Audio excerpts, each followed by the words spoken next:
My dad sent me a text the week before Thanksgiving. No need to come this year. Madison will be here. That's enough.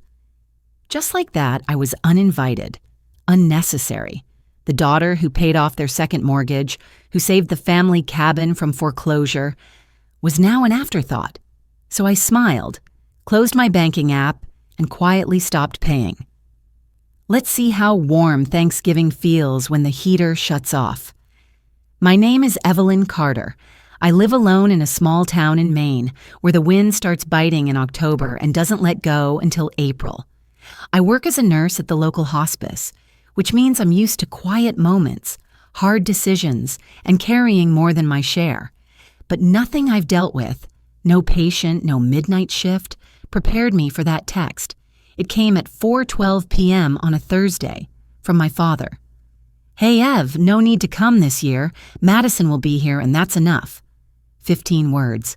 That's all it took to erase me from the family table. No phone call, no conversation, just a text with all the warmth of a parking ticket. I sat on my couch staring at the screen. The living room was filled with early evening light, the kind that makes everything feel softer than it really is. But there was no soft in that moment, just the cold precision of rejection. Madison is my younger sister. She's the fun one, the spontaneous one, the one who shows up late, brings nothing, and still manages to leave with leftovers and praise. Me? I'm the responsible one, the saver, the one who bailed out our parents when the cabin nearly got taken by the bank, the one who paid off their credit card debt, the one who drove 6 hours in a snowstorm last Christmas just to hang a wreath my mother didn't even comment on. But apparently this year, I wasn't needed. I stared at the message for a long time, willing it to change. It didn't. So I stood up, walked across the room, and opened my laptop. My hands didn't shake. My heart didn't race. There was no dramatic music, no swelling orchestra of emotion, just clarity. I logged into my online banking account, found the scheduled monthly payment titled Evergreen Cabin, Mortgage Autopay. The place they all loved so much, the one with the fireplace Madison used for Instagram photo shoots, the one they decorated every year with lights and pine-scented candles, bought with my money. I hovered my cursor over the cancel button for exactly 2 seconds, then clicked. A confirmation message popped up. That was it. No fireworks, no questions, just, you have successfully canceled this recurring payment. I closed the laptop, exhaled, and for the first time in months, I felt still. The next morning, the wind howled outside like it was trying to shake loose every dead leaf in the county. I bundled up, made myself a cup of tea, and sat by the window. I kept thinking about how easy it had been for them. How light those words must have felt when he typed them. That's enough. What they didn't know, what they never cared to ask, was what it had cost me to be the one who always said yes, to work overtime, to take fewer vacations, to quietly reroute my life around their emergencies. But maybe the biggest mistake wasn't theirs. Maybe it was mine, for believing that sacrifice came with gratitude, or, at the very least, with a seat at the table. Later that day, I took a walk down to the local lake. The surface was starting to freeze at the edges, and the trees stood bare like they'd finally surrendered. It felt familiar. There's something about cold air and silence that makes the truth louder. And the truth was this. I wasn't angry. I was awake. And that's scarier to some people than any explosion of rage. Because once you wake up, you stop begging for space. You start taking it. By sunset, I was back home, wrapped in a blanket, my tea now cold beside me. I didn't cry. I didn't text him back. I didn't ask for an explanation. Because I already knew what he'd say if I did. Don't take it personally. We thought you were busy. It was just for this year. But I'd stopped accepting breadcrumbs dressed as kindness a long time ago. And this wasn't personal. I'd kept their roof over their heads, paid for the plumber when the pipes burst last January, covered Madison's car insurance when she got dropped from her last job. I was busy, yes, busy keeping them afloat while they pretended they were still holding the oars. I went to bed that night without checking my phone. Didn't look for apologies that would never come. And as I drifted off, one final thought pressed itself into the quiet. They told me I wasn't needed. So this year they'll find out what that really means. Monday, 8:47 a.m. The phone rang. Unknown number, area code 802, Vermont. I knew instantly. The bank. I could have let it go to voicemail, could have ignored it, pretended I didn't see, but I didn't. Because part of me, maybe the part that finally woke up, wanted to hear them say it, out loud. I answered. Good morning. Is this Ms. Evelyn Carter? A man's voice, polite, flat, the kind of voice you hear in call centers and mortgage departments. Not rude, not warm, just neutral. This is Tom calling from Wellsboro Lending. I'm reaching out regarding the property on Evergreen Ridge Drive. Of course, the cabin. We noticed the November mortgage payment didn't process. Would you like to make that payment over the phone today? I looked out the kitchen window. Bare branches swayed against the gray sky. A squirrel darted across the yard holding an acorn like winter didn't scare her.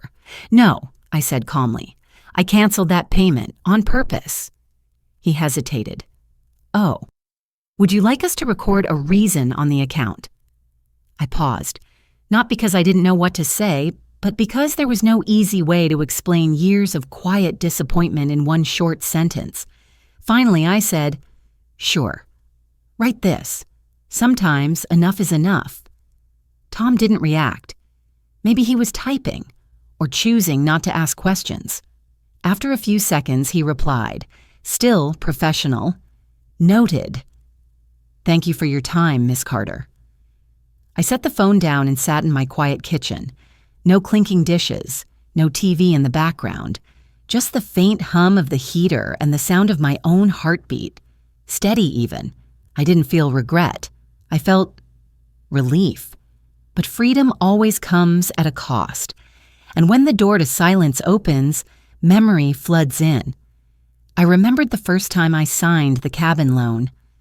A Saturday morning 3 years ago, I'd just gotten off an overnight shift, dark circles under my eyes, holding a little gift bag for my mother, her favorite Earl Grey tea and a new knitting book.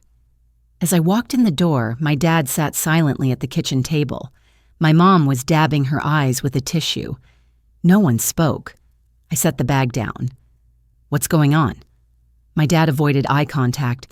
My mom finally said, voice cracking, Evelyn, your father and I are in a bit of trouble with the cabin loan. There's a real chance. We might lose it. The Evergreen cabin, where we spent every summer, where I learned to ride a bike, where Mom taught me how to bake blueberry pies, where Madison once told me, you'll always be my favorite person. It wasn't just a house. It was our childhood. I clenched the bag. What happened? Mom sniffled. You remember when we refinanced to help Madison start her boutique? Then your dad retired a little earlier than expected. Things got tight. I remembered, very clearly. I remembered asking Madison, do you have a financial plan? And her shrugging like it was someone else's problem.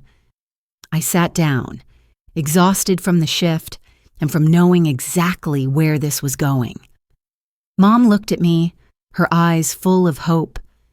We're not asking you to do anything, but if you could help us keep it just for a little while, Dad added, it'd be easier with your name on the paperwork. You've got good credit. We trust you. It's just temporary.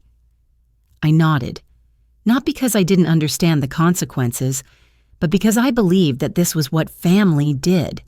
You stepped in when things got hard. You carried your share, and sometimes someone else's too. I signed the papers the next day, went to the bank, set up auto pay, did it all quietly, no grand announcements, no expectations, just quiet, consistent responsibility. Back in the present, I walked over to my filing cabinet and pulled out a thin folder, the one where I kept everything about the cabin, loan documents, monthly receipts, screenshots of the confirmation emails. Every name on every document was mine, not my parents', Not Madison's, just me. Each piece of paper was proof, not just of payments made, but of choices I'd made, out of love, out of duty, out of some misguided hope that doing enough would earn me a permanent seat at the table. But the truth is, no one sees the person holding the roof up when they're too busy celebrating beneath it. That afternoon, Madison called. Not to check in, not to offer help. She came in hot as usual. "Evelyn, are you serious? Mom just told me you canceled the cabin payment? What the hell is wrong with you?" I kept my voice calm. I'm more clear-headed than I've ever been. "You're blowing everything up," she snapped. "All because you weren't invited to Thanksgiving?" I gave a dry laugh, not out of humor, out of familiarity. I'd heard this script before. "I wasn't uninvited from dinner," I said. "I was erased. That's different." "Oh, for God's sake, this always has to be about you, doesn't it?" "No," I replied. "It never has been. That's the problem. But my money's always been front and center, hasn't it?" Silence. I hung up before she could say more. That evening, I stepped onto the porch and wrapped myself in an old quilt from my grandmother. The air was sharp, the kind that slices through your sweater and into your bones. I thought about the cabin, the guest room with the broken heater, the deck I paid to replace. The firewood I stacked alone that winter, Madison said she had other plans. I thought about how many times I told myself, if I just give a little more, they'll see me. But some people don't want to see you. They only want what you provide.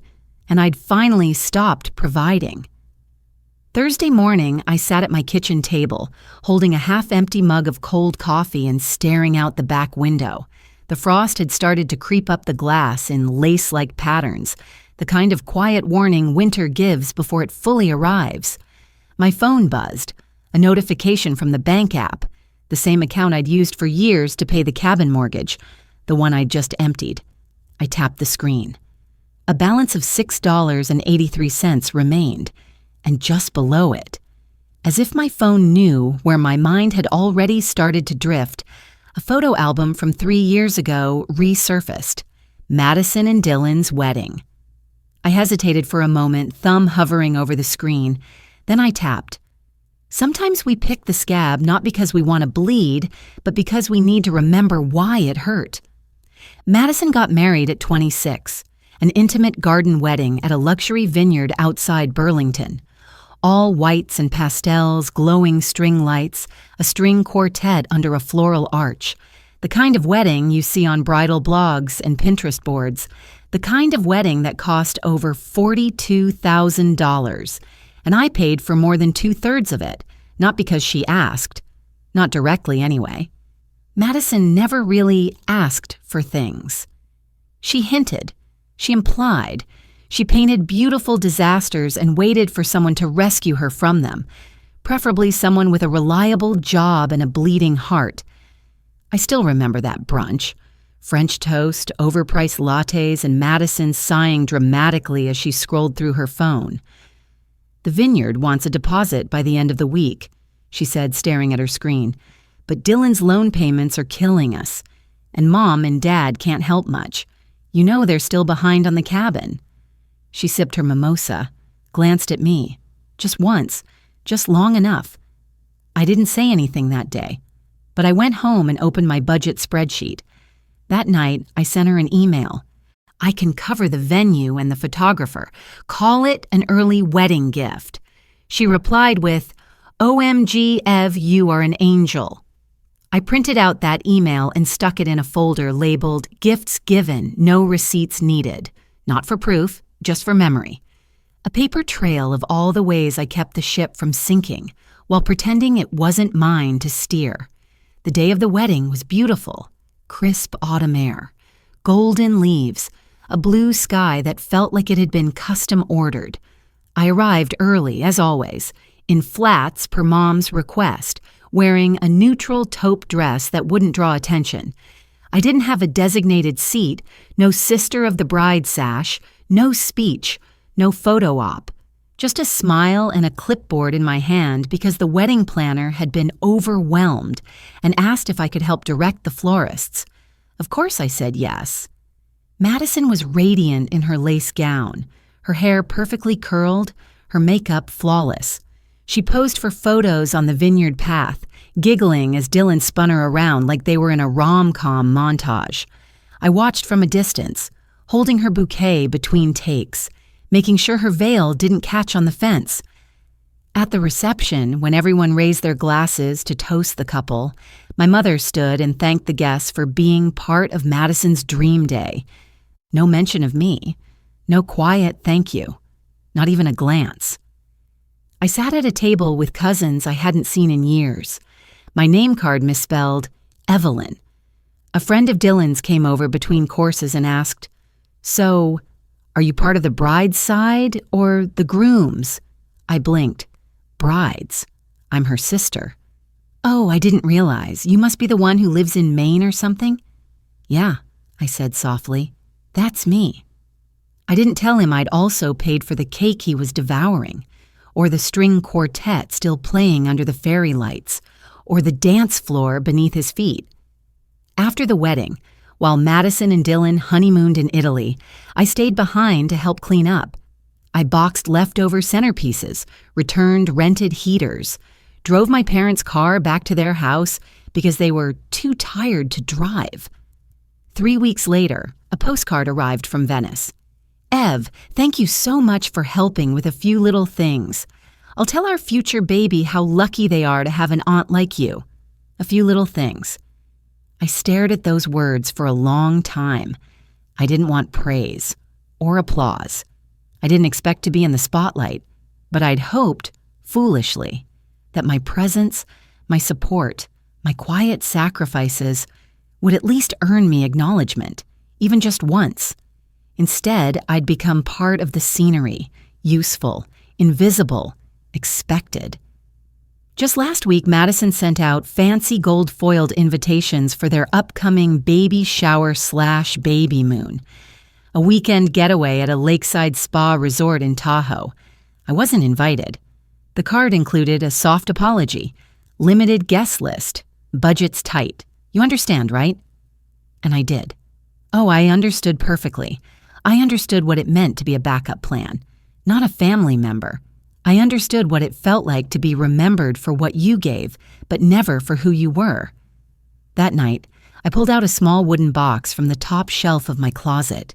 Inside were handwritten letters from my Aunt Emma, my mother's older sister. She passed away a few years ago, but her words still echoed louder than most living people. One note read, "Evie, don't let your kindness become a leash. No one is entitled to your sacrifice just because you share a last name." I read it twice, then a third time, and something inside me, something old and tired and almost gone, stood back up. By the time the moon rose, I was out on the porch again, wrapped in a blanket, fingers curled around a mug of peppermint tea. No lights from the cabin, no invitations, no lingering hope that someone would finally say, "Hey, thanks for everything." Just silence. But this time, it didn't sting. This time, it felt like space, like the kind of quiet you get when you stop auditioning for a role no one ever planned to cast you in. I didn't need a seat at their table anymore, because I was building a new one where I finally belonged. I hadn't planned to drive up to the cabin. After everything, the text message, the wedding, the canceled mortgage payment, I thought I was done. I told myself closure could come from silence, from letting go, but something kept nagging at me. Not guilt, not nostalgia, it was clarity. I needed to see it one more time. Not the cabin, really, but them. I needed to look them in the eye and say it. Not for their benefit, but for mine. So I packed an overnight bag, filled the gas tank, and made the 4-hour drive north through Vermont. The sky was steel gray. The trees were bare. The roads nearly empty. Fitting, I thought. There was something about the drive that felt hollow. I used to make this trip excited, nervous even, preparing pies, folding sweaters, wrapping candles in tissue paper with ribbon. Now I drove with one hand on the wheel and the other resting on truth. The cabin looked just like I remembered, which was the problem. The porch still had the swing I'd fixed after it snapped 3 winters ago. The same chimes hung by the front door, the ones Mom said were too loud but refused to take down. I parked at the bottom of the drive and walked up. Slow, steady. The front door was unlocked. I stepped inside and was immediately hit by the scent of cinnamon and pine, a scent I'd once found comforting. Now it felt artificial, like something sprayed to mask rot. My mother was in the kitchen, stirring something in a pot. She didn't look up. "You're early," she said. I blinked. "Early?" She finally turned.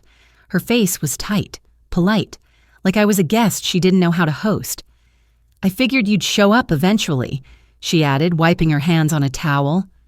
"I wasn't invited," I said. She hesitated, then said, "Well, you always come, don't you?" That was the thing. I always did. Until now. Dad came in from the side door a few minutes later, setting a bag of firewood down by the hearth. He looked surprised to see me, or maybe just inconvenienced. He nodded. "Thought you were working." "I'm off today," I said. He didn't respond. Instead, he knelt down and began stacking logs, deliberately avoiding eye contact. I stood near the staircase. The room was filled with the kind of silence that vibrates, the kind that's heavy even though no one is speaking. Then I broke it. "I came to talk about the cabin." Mom sighed, walked to the sink. "Evelyn, please, don't ruin this weekend with drama." "I'm not here to make drama," I said. "I'm here to return ownership, figuratively and literally." Dad stood, brushing sawdust off his jeans. "We assumed you'd say that, and we're prepared." He handed me a manila envelope. Inside, a gift letter, supposedly signed by me, dated months ago, stating that I had permanently transferred the property to my parents as a gift. My stomach dropped. "I didn't sign this." "You must have forgotten," Mom said too quickly. "You probably thought it was another refinance document." I looked at them, really looked. The people who had raised me, the people who called me the reliable one, the people who let me believe that helping meant I mattered. "You forged my name." Mom's lips twitched. "Don't be dramatic. This is fraud." Dad crossed his arms. "Do you really want to go down that road, Evelyn, after all we've done for you?" I laughed. It wasn't a happy laugh. It was the kind that escapes when your body has run out of ways to contain betrayal. "All you've done for me?" I repeated. I pulled out a second envelope from my own bag. Bank statements, payment receipts, emails, loan paperwork, every document, every check, every transaction, in my name, neatly printed, organized. I dropped it on the table. I brought my own receipts. No one moved. For a full 10 seconds, we just stood there, surrounded by the smell of burning cinnamon, the creak of wood, the sound of a family falling apart without making a sound. Finally, Mom spoke. "We thought you understood. This place isn't just for us. It's for Madison, for the baby, for the future. There it was, the part they danced around for years. The truth spoken plainly at last. It was never about us. It was about her, Madison, the golden child, the deserving one, the one with needs and dreams and endless room for excuses. And me, I was the bank, the backup plan, the dependable daughter who wouldn't make a fuss, until now." "Well," I said quietly, "the bank just closed." I walked to the fireplace, picked up the family photo sitting on the mantel, the one from Christmas 5 years ago, Madison front and center, my parents on either side, and me awkwardly off to the right, partly cropped in the frame. I turned it around and placed it face down. "I'm not staying for dinner," I said. "I just came to say this face to face. You don't get to erase me and keep my contributions. You can have one or the other, not both." Dad opened his mouth, but I held up a hand. "I'm done with the mortgage, with the silence, with pretending like I'm part of this when I'm clearly not." I walked to the door. My heart wasn't racing. My hands weren't shaking. I felt clear, like I'd finally stepped out of someone else's shadow. "I hope the cabin keeps you warm this winter," I added, because you'll be paying for it yourselves." As I drove away, the sky started to darken, not from weather, just the early evening creeping in. For the first time in a long time, I didn't feel like a daughter trying to earn her way back home. I felt like a woman walking away from a deal she never agreed to in the first place. I glanced in the rearview mirror once, just once, and saw the roof of the cabin disappearing behind the trees. And I didn't feel sad. I felt free. 2 days after I left the cabin, an envelope arrived. It was thick, certified, and stamped with a local law firm's return address. The kind of envelope that makes your stomach clench before you even open it. I sat on the couch for a full 10 minutes, staring at it like it might explode. Then I peeled it open. Inside were 32 pages of legalese, nicely formatted, professionally worded, subtly cruel. The gist? My parents, along with Madison, were contesting ownership of the Evergreen Ridge cabin. They claimed I had verbally and financially gifted the property to the family trust, and that any remaining involvement on my part was merely administrative. Administrative, like I was a clerk, a bystander, like I hadn't spent years keeping their dream from collapsing under the weight of their choices. I read every word, twice, then a third time. I circled the date of the alleged gift agreement, a week after Madison's wedding. Of course, that weekend. While I was packing up chairs and scraping frosting off tablecloths, they were planning how to unhook me from the deed. They hadn't just erased me from holidays, they wanted to erase me from history. I closed the envelope, set it aside, and sat with the heat building quietly in my chest. Not rage, not heartbreak, resolve. The next morning, I called the only lawyer I trusted. Mr. Hal Feldman was retired mostly. He lived in a lakeside cabin up in New Hampshire, spent his days fishing, and only took clients he liked. He'd been my Aunt Emma's attorney for years, the one who helped her establish her will when she realized her family might one day try to override her wishes. He picked up on the second ring. "Evie," he said, warm as ever, "what took you so long?" I blinked. "You were expecting me?" "You're a Carter," he said. "Eventually, every Carter learns to lawyer up." We met the next afternoon in his home office, a cozy space with floor-to-ceiling bookshelves, worn leather chairs, and a coffee pot that seemed to run on instinct. I handed him the letter. He read it without interrupting me once. When he finished, he leaned back in his chair, hands folded. "Well," he said, "this is a mess, but it's a predictable one." "Do they have a case?" I asked, voice low. "Not a strong one," he said, "but they're hoping you'll fold, that you'll want to avoid court, that you'll back down quietly like you always have." I felt my jaw tighten. "Do you?" "No," I said. "Not this time." He smiled. "Good, because they're bluffing. And you've got the truth." Over the next 2 weeks, Hal and I built a case. Every payment, every email, every tax record. He traced the loan back to its origin. My name on the paperwork, my account used for monthly debits, my credit history that qualified the purchase in the first place. We gathered screenshots of text messages, emails from my mother thanking me for handling the bank again. A forwarded invoice where Madison asked, "Can you add this month's Wi-Fi bill to your automatic stuff? I'll pay you back eventually." For the record, she never did. Hal even found an archived listing from the original real estate agent showing me as the sole listed buyer. "Let them try," he said, closing the binder with a soft thump. "You've already won." Then came the mediation meeting. They didn't want a courtroom. They wanted it quiet, contained, something they could twist into a version of family tension instead of legal theft. So we met in a neutral office, beige walls, cheap coffee, the kind of place where secrets get negotiated like car insurance. My parents sat on one side, Madison next to them in a beige turtleneck and a look of mild annoyance, like I was inconveniencing her yoga schedule. I sat across with Hal, calm and silent. Their attorney spoke first. Ms. Carter, your family believes this is simply a misunderstanding, one that has unfortunately become adversarial. I said nothing. They would like to resolve this by transferring the cabin deed into the family trust and issuing you a formal letter of gratitude. Hal raised an eyebrow. A letter of gratitude? That's right, in acknowledgement of her contributions.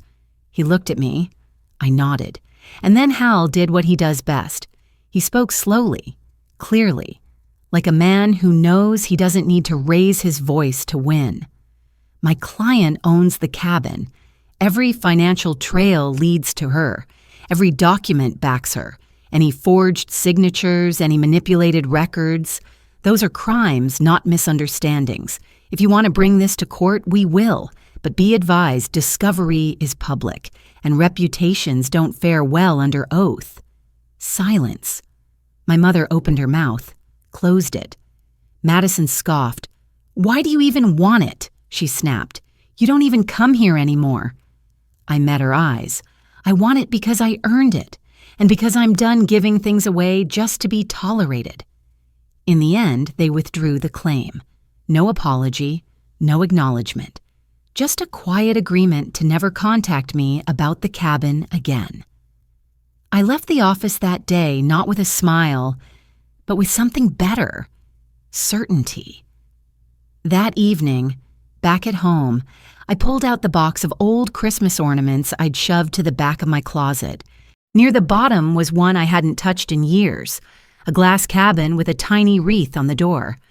Madison had given it to me one year with a tag that read, "For the place that holds our best memories."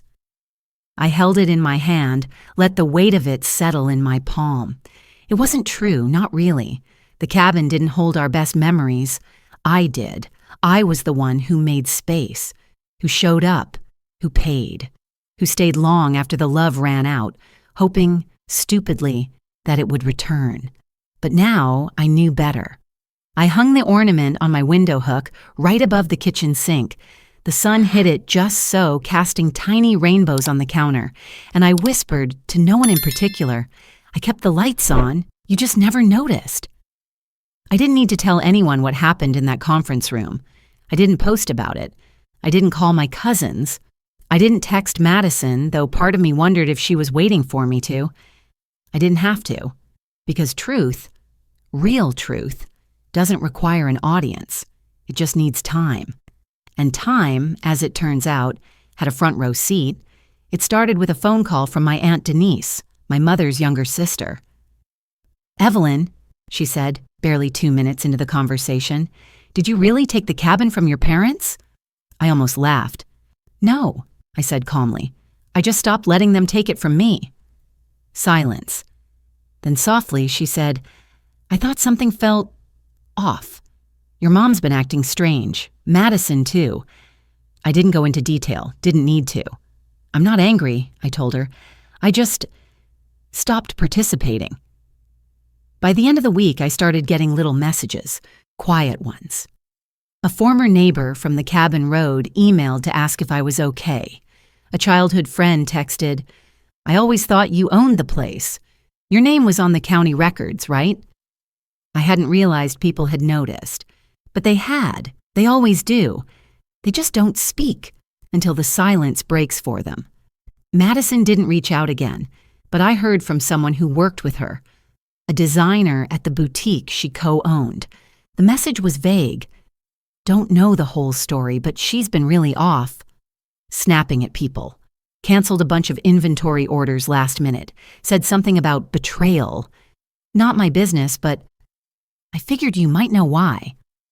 I didn't reply, because nothing I could say would explain years of imbalance suddenly tipping. It wasn't just about the cabin. It was about the collapse of a story they'd told themselves, that I would always be there, that I'd never say no, but I had. And like most truths, mine had quietly rearranged the room. My parents stopped trying to contact me after the legal meeting. No calls, no letters. I wasn't surprised. There's a kind of shame that doesn't scream. It hides. It waits for the moment to pass, hoping everyone will forget the rupture. But I hadn't forgotten. And for once, I wasn't waiting for them to fix it. The silence wasn't punishment. It was peace. And it showed up in the smallest ways. I slept through the night without grinding my teeth. I stopped checking my phone for passive-aggressive texts disguised as updates. I spent an entire Saturday reorganizing my spice rack without once thinking about how I should go visit just to keep the peace. I didn't need to keep the peace anymore, because the peace was mine. One afternoon in early December, I took a walk down by the local park, the one with the frozen pond and the old wooden benches. Kids were skating, parents sipping coffee, teenagers tossing snowballs without aim, and I just stood there, breathing in the cold, watching my breath curl into the air and disappear. There was no deadline to rush home for, no obligation nagging at the back of my mind, just stillness. And for the first time, I realized I wasn't angry anymore. Not really. What I'd mistaken for rage was grief. Grief that I'd spent so many years believing I needed to be useful in order to be loved. But now, standing under bare trees and watching strangers laugh without me, I felt something else. Relief. Back at home, I decorated for the holidays. Not because anyone was coming, not because I had a Pinterest board to impress, just because I wanted to. A single wreath, some string lights around the bookshelf, and the tiny cabin ornament I'd hung in the window, now catching the afternoon sun like a prism. I lit a candle, cinnamon and fir, the same scent as the cabin, but this time, it didn't smell like memory. It smelled like closure. Then, just a few days before Christmas, a card arrived. Handwritten. From my mother. No return address, but the handwriting was unmistakable. Tight cursive that had taught me to loop my G's and cross my T's. I stared at it for a while before opening it. Inside was a simple message. We didn't realize how far apart we'd drifted until you stopped rowing. We thought we were family. Maybe we were just furniture in your life, and you were holding the roof above us all along. I don't expect a reply, but I hope you find joy this year. Mom.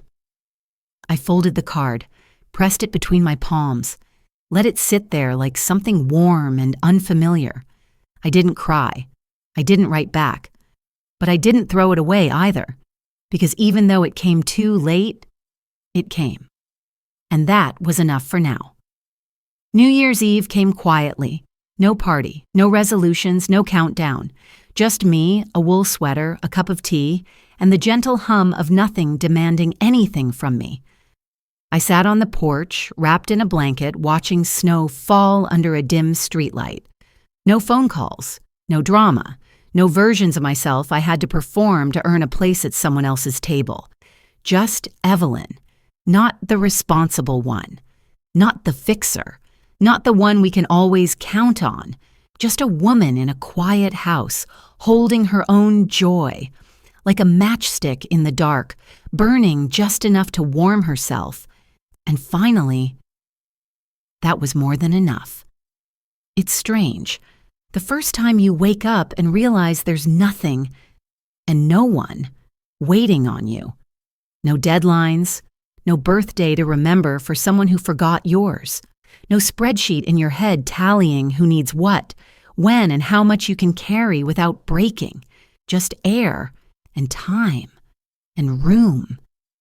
It was mid-January when I finally walked into the little bookshop near Town Square.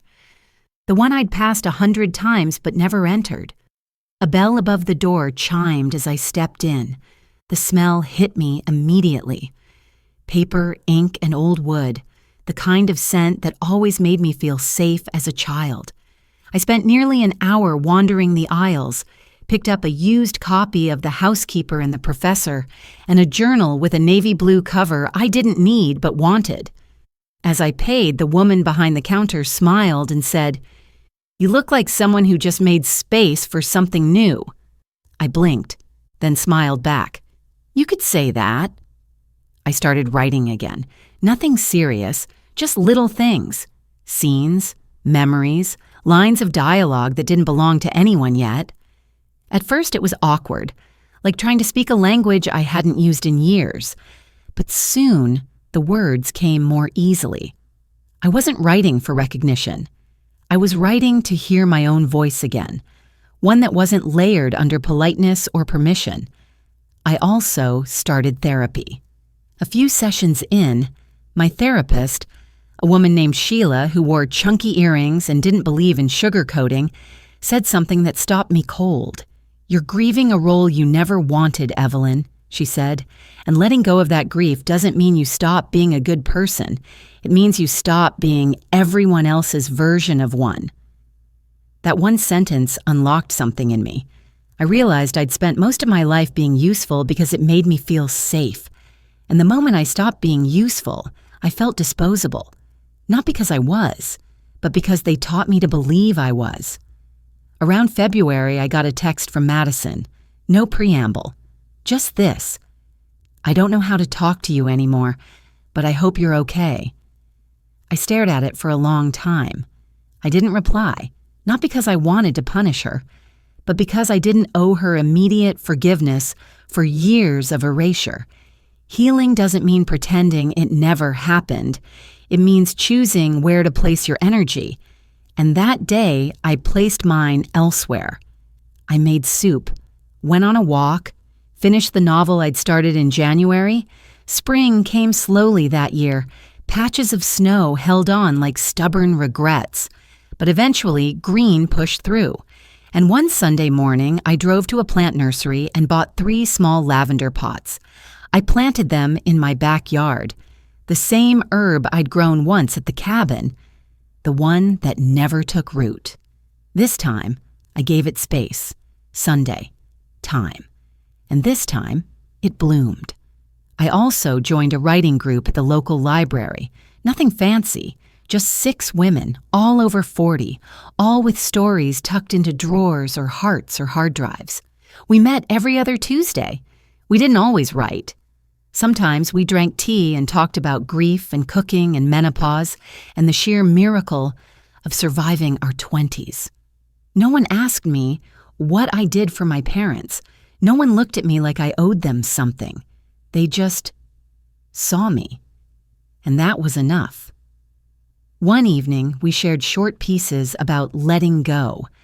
I read a story, loosely based on a woman who walked away from a lake house she'd paid for, only to discover she didn't miss the house. She missed the version of herself she used to be inside it. When I finished, one of the women, Marianne, with silver curls and a laugh like honey and rain, said, "That woman sounds free." I paused, then nodded. "She is," I said. Finally. I didn't reclaim the cabin. I didn't return for the holidays. I didn't attend the baby shower when it was eventually held in a new venue, one I wasn't asked to help pay for. But I sent a gift, a soft hand-knit baby blanket in cream and gray. No card, no note, just warmth, because that's who I still am, someone who gives. But now I give on my terms, and never again at the cost of myself. They say healing is a journey, but no one tells you how quiet it is. How it isn't fireworks or revenge or dramatic speeches in the rain. Sometimes it's a single cup of tea, a full night's sleep, a day where no one asks you for anything and you don't feel guilty about it. Sometimes healing is a blank journal page and the courage to write your own name at the top without apology. And me? I'm still here. Not fixed, not perfect, but whole. And for the first time in my life, I'm not trying to earn it. Some families don't need you. They just need what you provide. Evelyn spent years giving quietly, only to realize love shouldn't be a one-way sacrifice. When she stopped trying to belong, she found herself whole, steady, and no longer needing to prove anything. You don't need a title to be someone's parent. You don't need permission to show up. And love, real love, doesn't ask for credit. It simply stays. Thank you for watching.